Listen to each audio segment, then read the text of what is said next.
Hello, I'm Rebecca Schneider, and I'm extremely excited to be here with Emilio Rojas to talk about Emilio's artwork and to carry on as part of the Brown Arts Initiative's Your Corner of the World series.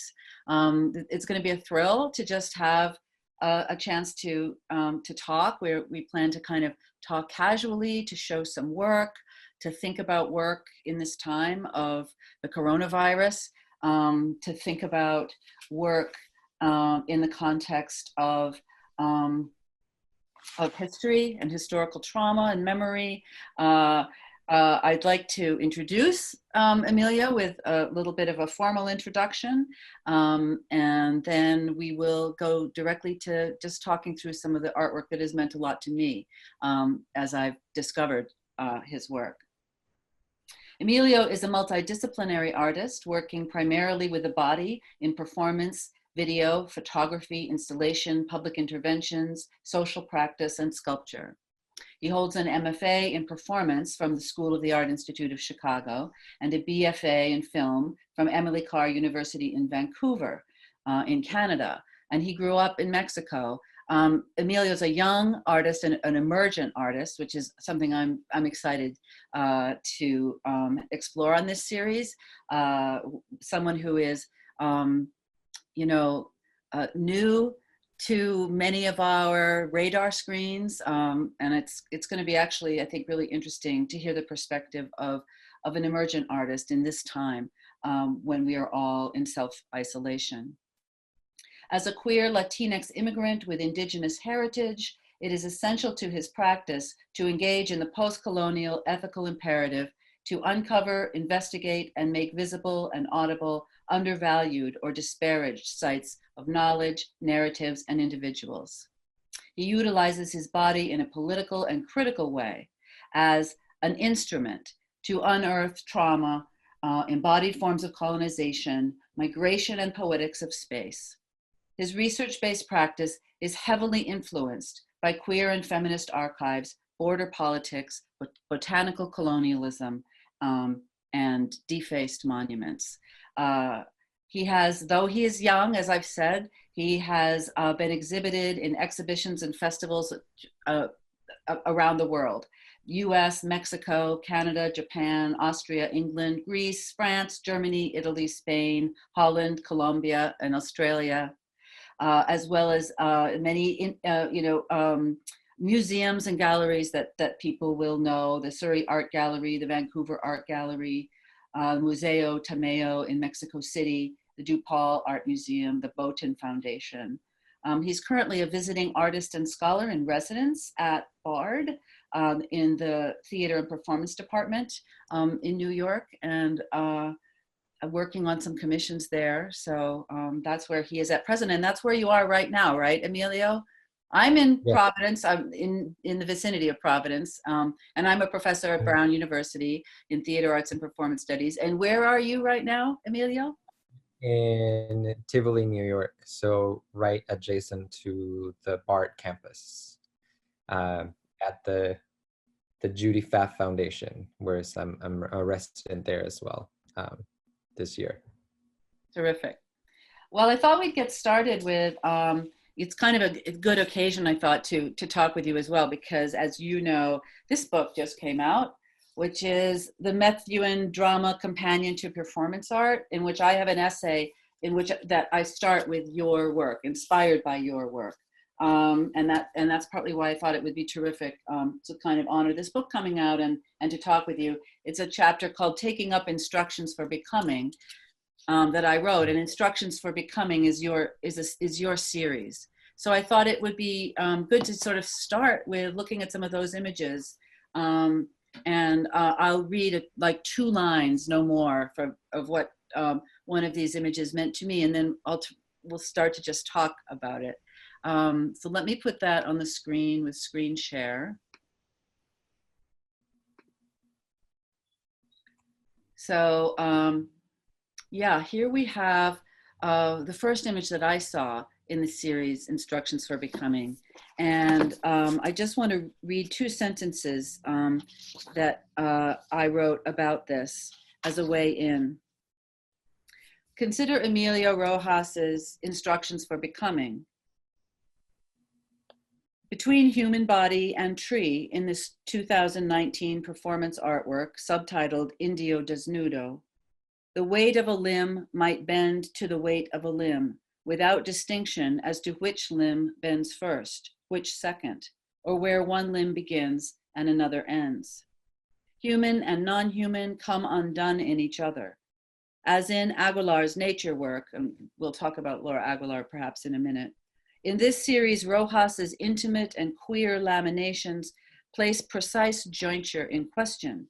Which first, which second, which human, which non are in limbo.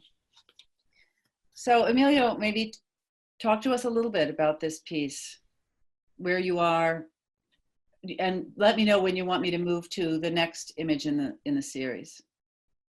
So this is a series of works that I've been doing in nature where I'm following sort of Aguilar's footsteps, where I sort of establish a relationship with the trees of Mantri, which is Mexico. So this is actually in Mexico, in Amatlan, close to Tepoztlan.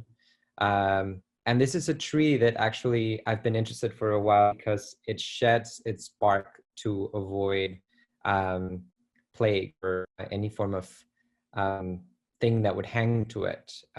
It's called, the tree itself is called Indio Desnudo, which is like naked Indian, because it always looks like it's bare because it's always shedding its skin.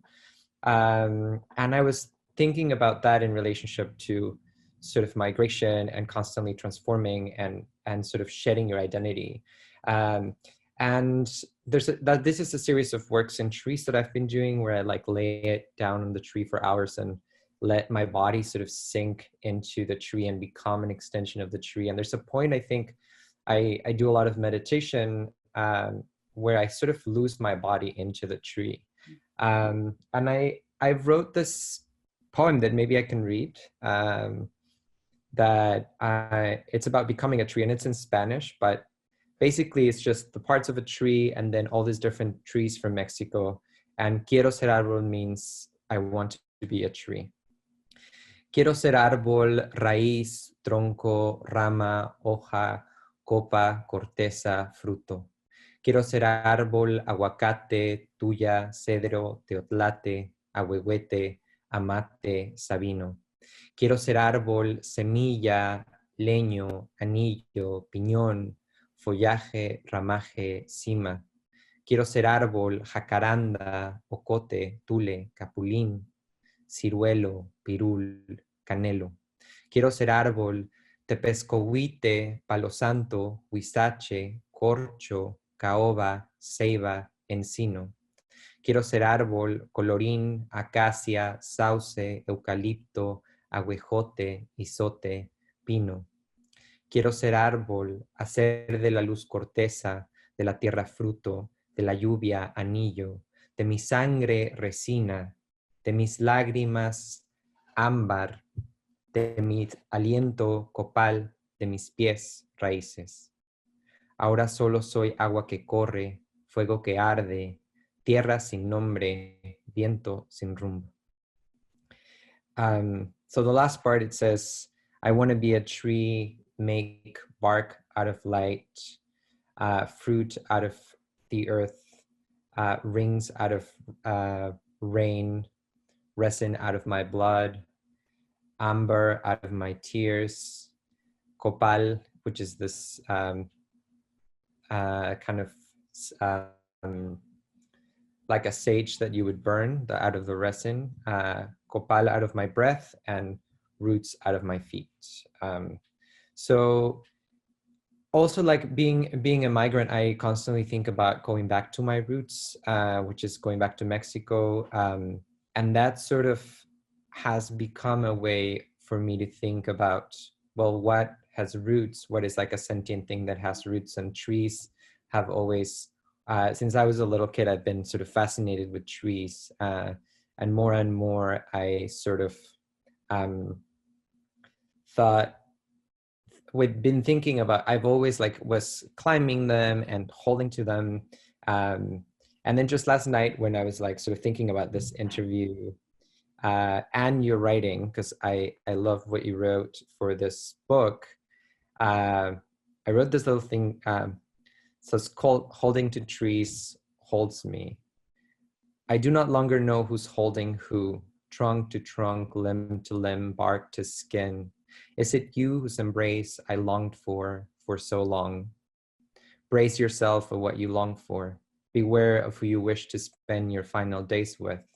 It might come true amidst a quarantine for longer than you longed for. Más vale solo que mal acompañado. Better alone than in bad company.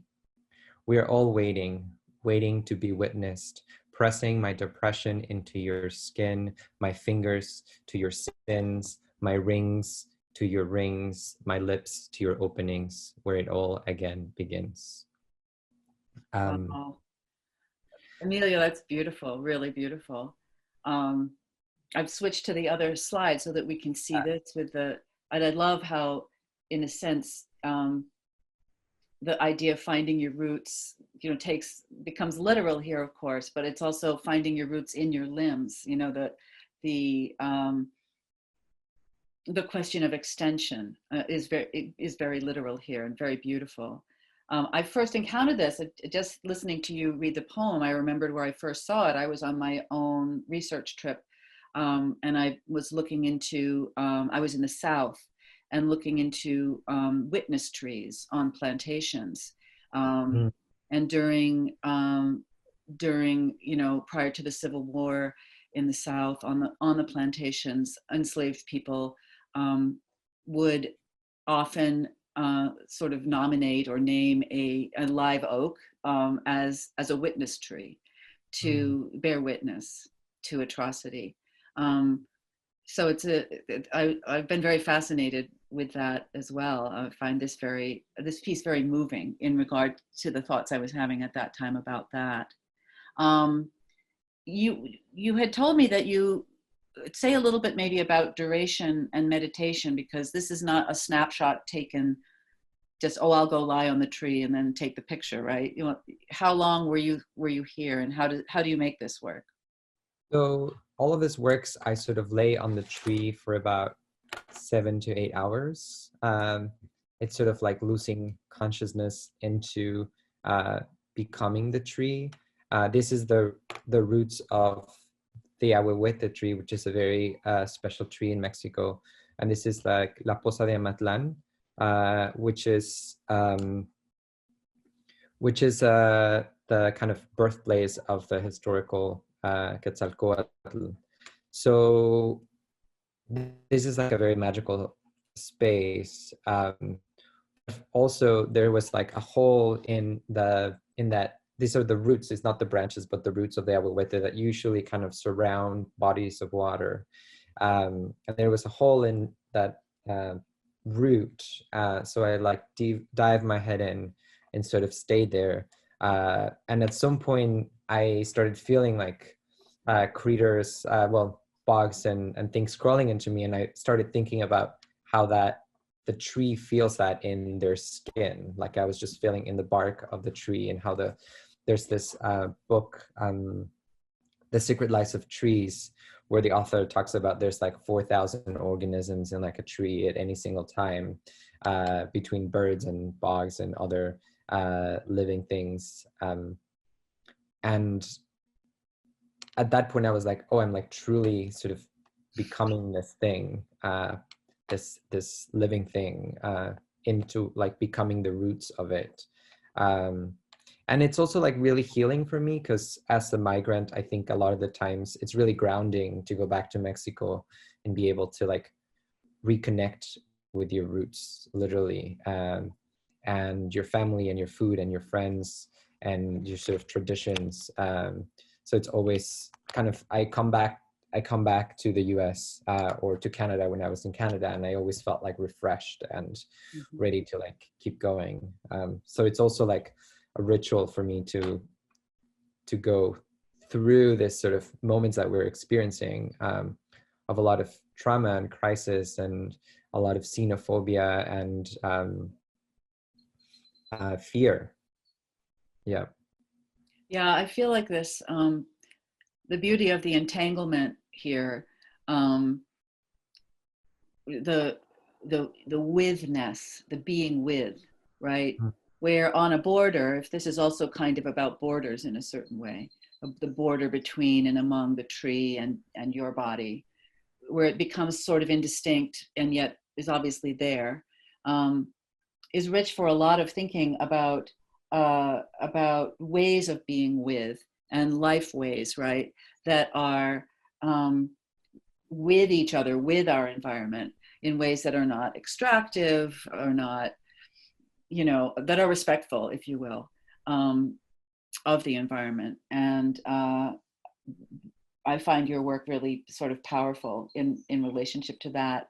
Can you talk a little bit about the title, Instructions for Becoming, and maybe then we can move to one of the exercises in resistance to watch, which is also related to the Instructions for Becoming. So I guess these words, instructions, and the exercises that you do in relation to these instructions would be great to hear a little bit about.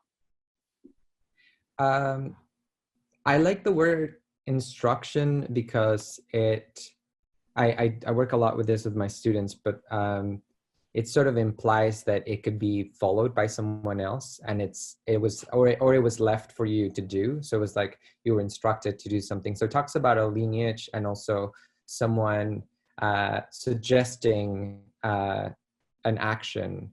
So and the word exercise also means that you're sort of practicing for something, or you're learning from this event that is happening, or this action that you're doing in nature. So the instructions for becoming is, I think of the series where the instructions, and I ask my students to, whenever they're doing a performance, to write it as a set of instructions. Like, how would you explain to someone to sort of do this piece? What would you have to say for it to actually happen? So then I think about, lay down on a tree, hold it. It could be its roots or its trunk, or its. I recently, I've been walking a lot of forest and just seeing all these trees that are fallen down, and thinking about like doing this piece, but now in the trunk of fallen trees as well, and thinking about being uprooted. So it talks about a lineage, and I was thinking about Gloria Anzaldúa, which we will talk about, but also Laura Aguilar's photographs and sort of her living some instructions. Very unfortunately, she died recently, a couple of years ago, very, very young, from diabetes, complications from diabetes. But I think there's like a lineage of queer artists and mentors and writers and thinkers that I come behind from, and I've sort of thinking about them living instructions for me. And the same thing where I work with Gloria's archive, I think about the instructions that she leaves in the writing that I might follow and then become performances, like the Heridas Abiertas piece. I'm just thinking that I'm here because of like these ancestors that I bring in with me, that maybe left me some clues to how to follow behind them. Yeah. Yeah, these last two images we looked at are Laura Aguilar's, some of her nature work. And I think what is so interesting is when you think of the instructions for becoming as preceding you, but also being passed along by you. So your piece becomes a sort of involved in, like with the tree, with the many organisms, right? This piece has many participants in the past and in the future, if it's part of a sort of stream of call and response in a way. And what is it to think about work as call and response, rather than sort of self-identical to itself. I like that. I like how the work opens up these thoughts of homage, really, and also of a call. And you mentioned that the piece Heridas Abiertas, and we'll get to that. But let's look at one which is sort of in response to and with Gloria Anzaldúa. But let's look at another one of the instructions for becoming that you're calling here exercises for resistance. Shall we do that now? Sure. This one is not with trees, but with water, but it's So I've been working with, like, I think a lot of different elements. Also, I have a lot of works with rocks, which I think follows carrying rocks, moving rocks through landscape. That, I mean, there's a whole lineage of performance that I can also, I'm inspired by, but I think thinking about the body as a landscape has been something that has been really important, and also how to learn from the landscape in this exercise. So we can show this piece. And okay, we'll show it and then we'll talk a little bit about it.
so this is a piece I actually did at here at Bard College. I also want to acknowledge that the Hudson Valley is a region that served as like trading ground for various indigenous nations, I'm going to turn specifically to this. Yeah. Sorry, I'm going to just turn it down because I can't hear you as well, but this is a loop. So is that okay that I stopped it? Because I couldn't quite hear you for the water. I was concerned about that. Go ahead. So this is a region that serves as a trading ground and home for various indigenous nations, and specifically to this area, the Lenape and the Stockbridge Mohicans. And also, I feel like one of the reasons that I'm here specifically at BARD is because one of my mentors, Ernesto Pujol, kind of passed me down this opportunity as a commission that came up, and he thought I would be a person that would be able to respond to the site and also to work with the communities here, with the migrant communities and the students. And it sort of has become now, like, I live here, I moved here, and this is the first thing that I did when I moved to this area. And I was trying to really get to know the landscape. This waterfalls at Bard are kind of very enigmatic, and a lot of the students, is one of the places to go to Bard. But for me, it was a very transitional space for me. I like moving again to a new place for the fourth time, divorcing, like all of these changes that were happening. And I was like, I needed a cleanse with water. And so this is actually a 8-hour performance as well, where I laid down in all these different spots. And you can see it in the video. Maybe it takes a little bit of time.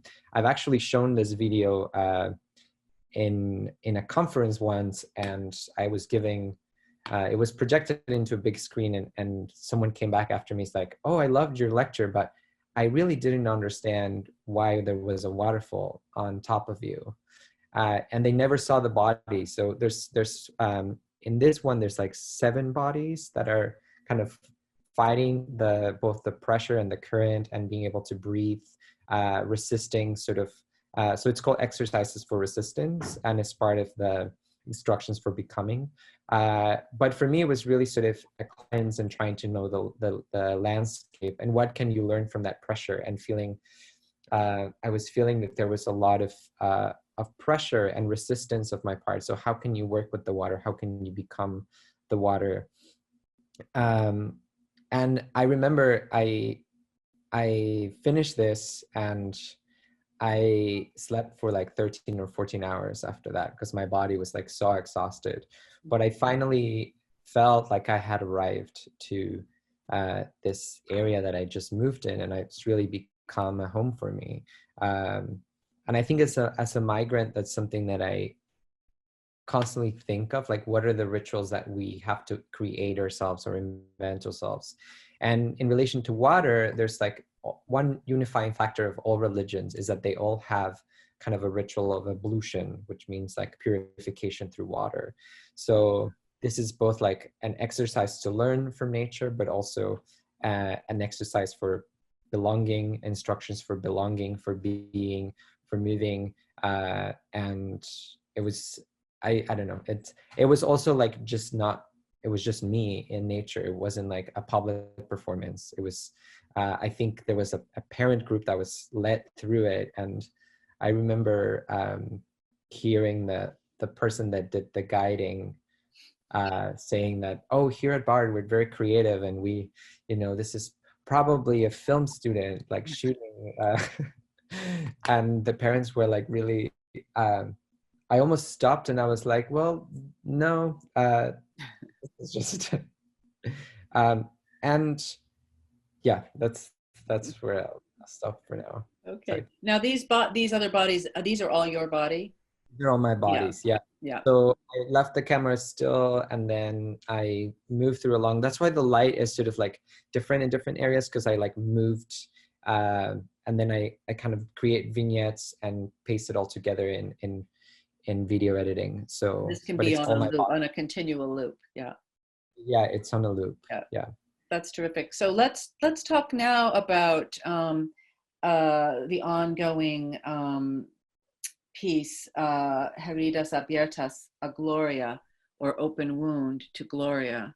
Do you want to, whoops, I have to go back. Where is it?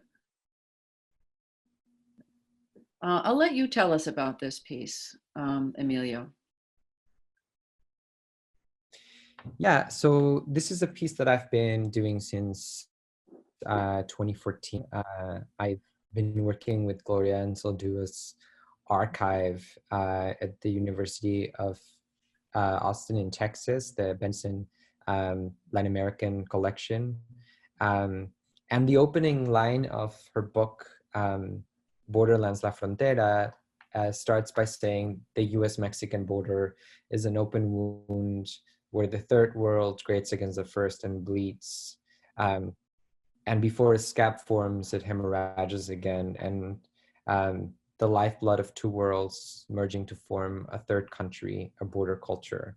And I was thinking about this kind of opening of an open wound, and I've been doing things with tattoos and scars before this piece that sort of led me to, and I had a dream where Gloria came into my room with a knife, and you know, like this visiting in my dream, and she carved the border on my back, and I was like, I thought she was gonna kill me, and it was gonna be like this sort of like rebirth, like, but she carved the border on my back, and I couldn't see it, but I could feel it. And then I spent a year trying to find a surgeon that would do that would like carve the border with like with a knife, with a surgery knife.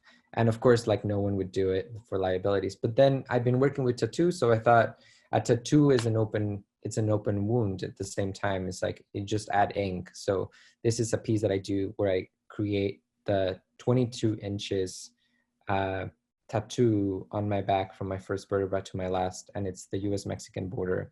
And when the piece is being made, I have interviewed migrants that have crossed the border themselves that have have told me, that share their stories with me, like people that I worked with, that I collaborated with. And you can hear the stories as the tattoo is being made of how they crossed and how they arrived, and also not just like the bad news that you hear from in the media, but also their stories of being reunited with their families. So it's like a whole compendium of like oral histories that is being told as the tattoo is being done. So I do it every year since 2014. Every time in proximity, the first time I did it was in Texas, and every time is in relationship to the border or in exhibitions that have to do with the border. And I just there's a statement that Clarence Aldua said that I really kind of has become sort of a motto for me. She said, and this is something I found in her archive, my job as an artist is to bear witness to what haunts us, to step back and attempt to see the pattern in the events, personal and societal, and how we can repair el daño, which translates to the damage, by using the imagination and its visions. I believe in the transformative power and medicine of art. And sort of that, I mean, that has sort of become one of the kind of founding statements of my practice, sort of bearing witness, and sort of recognizing and legitimizing excluded selves, women and people of color and queer friends, and identified with because of my own experience. So yeah, this is a piece I actually, that's sort of what brought me here, because the biennial that I was commissioned to do a piece for at Bard was called Where No Wall Remains, and it was curated Curry, and sort of saw this piece and other works, and invited me to do a commission, which I ended up planting the US-Mexican border, the line of the border, in corn, squash, and beans, so to kind of make this landscape back into the land, and work with students and faculty. And we brought also like Sean Sherman, who's a sous chef. So there was a lot of programming, and I'm developing these exercises, again, the word exercises, for listening to the border through with the students and through the archive of Ansel Dua, which I think is another way of sort of listening to your ancestors, like what they left behind. Like archives is such an incredible place to sort of follow those footsteps, because there's literally things that haven't been published, or notes that they took, or the library, like the side notes and books that they read, and that for me like is invaluable, especially when, for example, Gloria also died in 2004, also very young, also in relation to complications of diabetes, like Laura Aguilar. So I think a lot of people of color, and we're seeing it now with the pandemic, like we are disproportionately die younger and have a lower expectancy of life. And what does it mean when people that you could probably been mentored by died by this health complications or by the AIDS crisis, as we lost so many of the queer mentors that could have mentored me. And I talked a lot with Ernesto Pujol about this sort of loss, and the fact that he's been so important in my life. And the only reason he survived that time is because he was in a monastery from 69 to 74 or 5. So he missed that first kind of wave of infections, and kind of when the virus wasn't really known how it was transmitted, and all this misinformation and stigma was like very prevalent.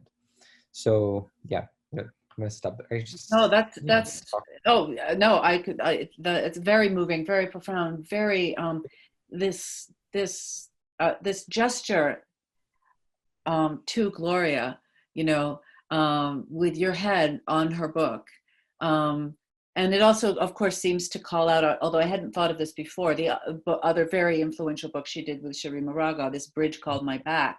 I mean, your back. Yeah. What kind of bridging, in a way, are you also doing for another generation as well? So your profound loss of people who passed in AIDS that might have been your mentors now. I feel like this work is trying to bridge that, right? Mm. Bridge that loss. And I've done work specifically about the AIDS crisis with, when I was in grad school, I collected, a lot of my work has to do with collections and archives and collecting myself things. So when I was in grad school, I collected the entire piece of Felix Gonzalez Torres' portrait of Ross in LA that is in the museum at the Art Institute. And I went every day and grabbed a handful of candy, eventually moving the 175 pounds of candy to my studio. And I started interviewing artists and activists that survived the AIDS crisis by using a candy. So they would open a candy, put it in their mouth, and would talk about these oral histories for as long as the candy lasted in their mouths. And I just got another grant to kind of turn that into like a digital archive. I realized also the word archive, ARCHIVES, has like the word HIV right inside of it. So this collection is called The Archive, but with capitalized HIV. And there's a lot of series of projects that have come out of that, and also work with visual aids in New York, and the archive of Carl George, who has also become a mentor and a friend. So how do you access, through archives, you also access people that had been the guardians of this knowledge, that thought about preserving it, and thought about, Carl George thought about the correspondence that he had with Felix and Ross to become important at some point, to kind of think about the moment that he had to go through. And so many of these people lost so many of their friends, and they became the kind of keepers of this knowledge. I have to get my plug, because I realized that my computer is died, but I'll be in a sec. Well, maybe I will see what the next slides are while he gets his. Yeah, I'll talk a little bit about this in terms of mentors. This is the Indigenous artist, Rebecca Belmore, Canadian artist. Anishinaabe, I think, is her. Is Rebecca Belmore Anishinaabe? He's Anishinaabe, yeah. Yeah. And this piece was, I immediately thought of this piece when I saw Aritas Abiertas a Gloria, and as it turns out, Belmore is another of Emilio's mentors. So in the spirit of bringing the mentors into the room, I thought I would show this one as well. This is not a literal open wound. It's made of mask and of makeup and beadwork. Belmore writes, it's both open and closed. You know, it's but in the process of a kind of healing and reopening and healing. That's I think very moving and profoundly beautiful. So, are you back with your plug? Yeah, I'm back. So, did you want to say anything about Belmore, and also about your commitment to an Indigenous heritage that you bear, but that has been erased? So in relation to Belmore, she was the first performance artist that I encountered when I moved to Canada. I went to Canada to study photography, and then which you can probably see in some of my work is photographic, but a friend of mine invited me to a lecture that Rebecca was giving, because she had a solo exhibition at the Vancouver Art Gallery, and this is the first piece that you see as you were coming up the rotunda. And I had just come from seeing Rebecca, and I didn't know really what performance was. So I was extremely moved, and I was like, wow, you can do this thing where it's like using your body. And I had like some training in clowning and theater and stuff. So I kind of came into this work, and I kind of knew that that's what I wanted to do. So because I was photographing at the time, or wanting to be a photographer more, I started showing up for her performances and photographing her work, and then giving her the the photographs, and that's how we sort of started our relationship. And I've learned so much from like seeing her performing, and a lot of the things that I do are based on like kind of Rebecca's way of ritual in the performances.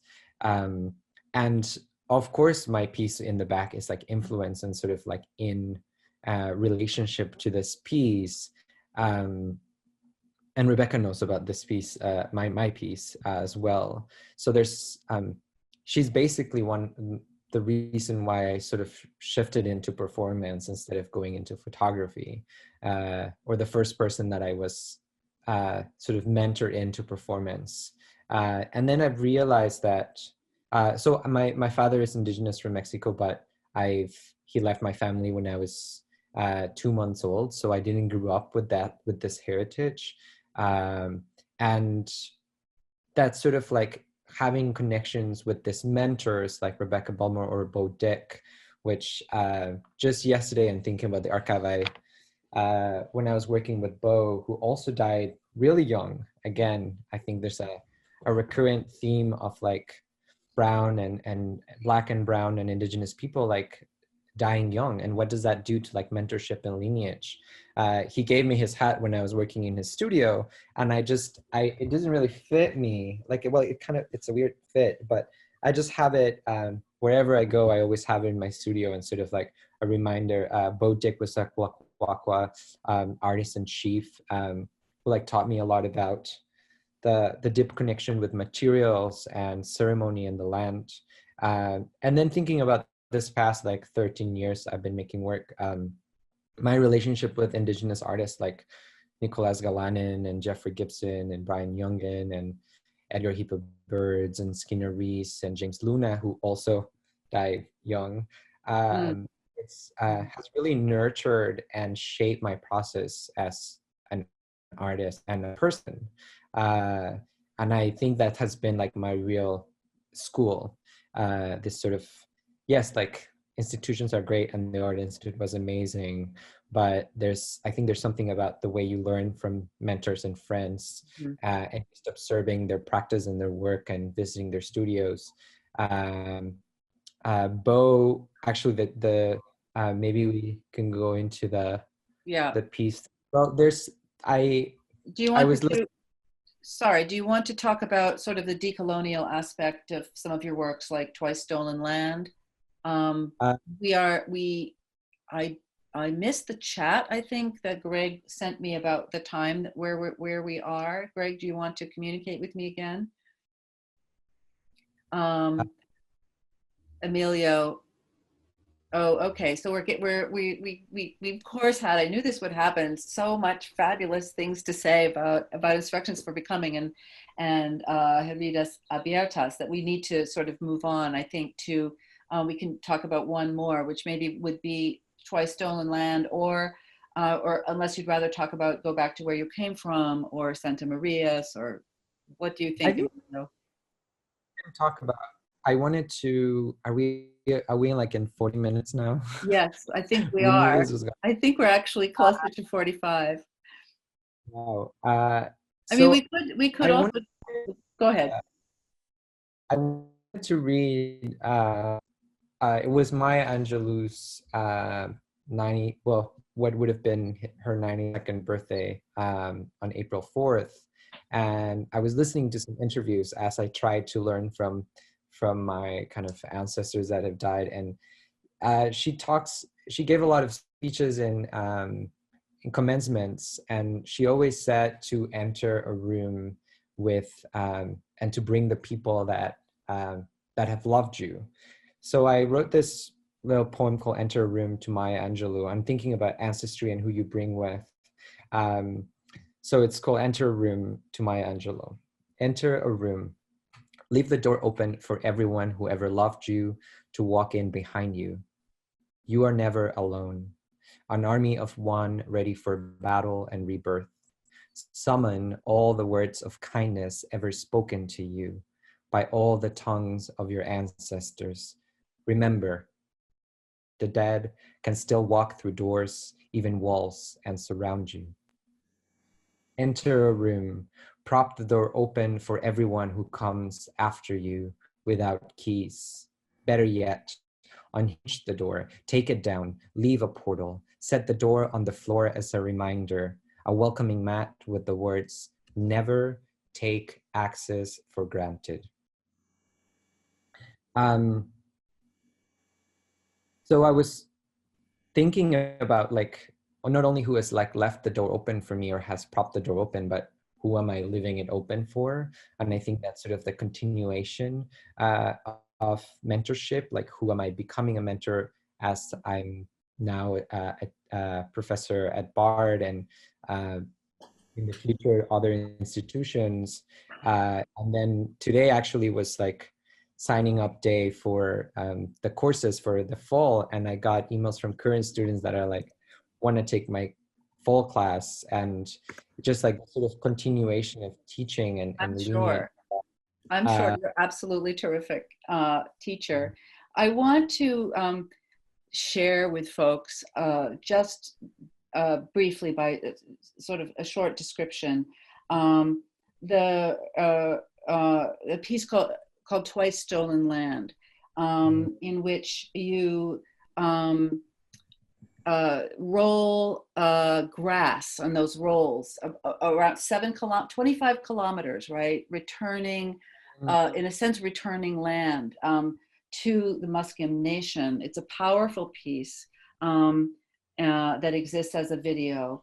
And another piece called Go Back to Where You Came from 2019, that is a compilation, a video compilation of you on sort of 2 months in Europe in which you walked around to major sites at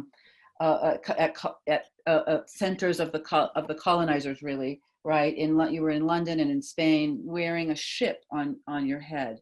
That is a kind of profoundly disorienting sort of thing to see, a ship on the head of a body. One of these kinds of the Santa Maria ship, right? So then, and finally, and maybe we can leave our viewers with a little bit of a look at the Santa Maria piece. One thing I noticed in this piece that we'll be about to show is the use of your body, very much like in the Resistances piece, very much like in Instructions for Becoming, where your head is actually occluded. And if we had more time to talk about, you have talked about one of your methodologies as being not wanting, the body is a material support, right? But that it is not necessarily to be too visible, that it is sometimes opaque to the situation. And what does what is the relationship of the body's opacity, right, to the work that also depends upon the body? So does it sound like a good place to stop to show a little bit of that piece? Yeah. Okay. Because I'm still in PowerPoint here. And is this it? Hang on. No, let's go back to where you came from.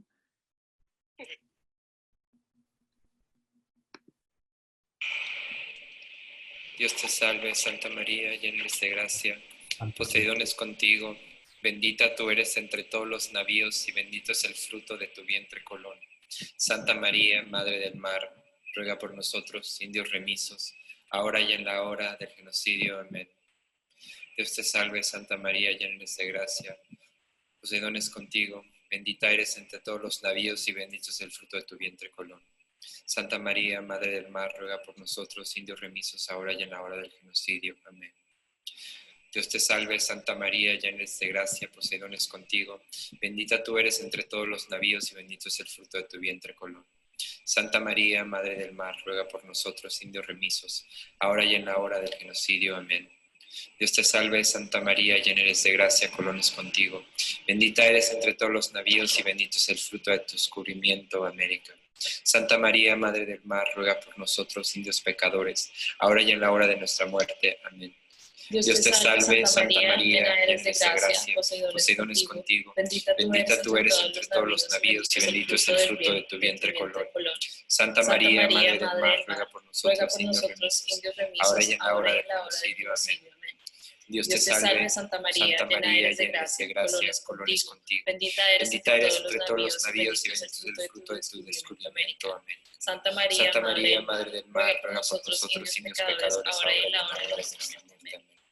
Dios te salve, Santa María, llena eres de gracia, Poseidón es contigo. Bendita tú eres entre todos los navíos y bendito es el fruto de tu vientre, Colón. Santa María, Madre del Mar, ruega por nosotros, indios remisos, ahora y en la hora del auxilio. Amén. Dios te salve, Santa María, llena eres de gracia, Colón es contigo. Bendita eres entre todos los navíos y bendito es el fruto de tu descubrimiento. Amén. Santa María, Madre del Mar, ruega por nosotros, indios pecadores, ahora y en la hora de nuestra muerte. Takes a while. So we don't have time to see the whole thing, but I think that gives a flavor of that. Both of go back to where you came from and Twice Stolen Land, of your thinking really about the a kind of decolonial take, right, on the history of colonization that we share.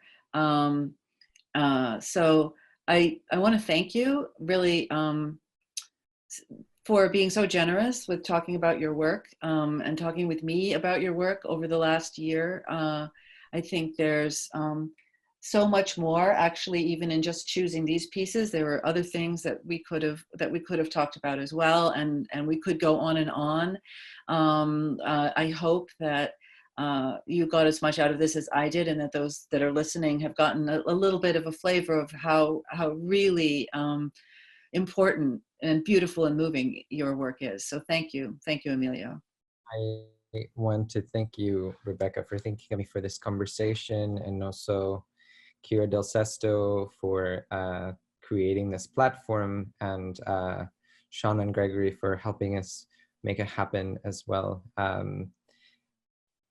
And yeah, it's been great. It's been a dream to be in conversation with you and to think through the work, and also just like talk to you ever so often and see how you're doing. And I've always been, I remember meeting you when I was at UBC years ago, like 2015 or something, like 5 years ago, and just seeing a lecture of you and being like, this is a person that really thinks in a similar way that I create connections. And it's been really a dream to work with you, Rebecca. And well, we will keep in touch. Thank you. Thank you, Emilio. Bye-bye.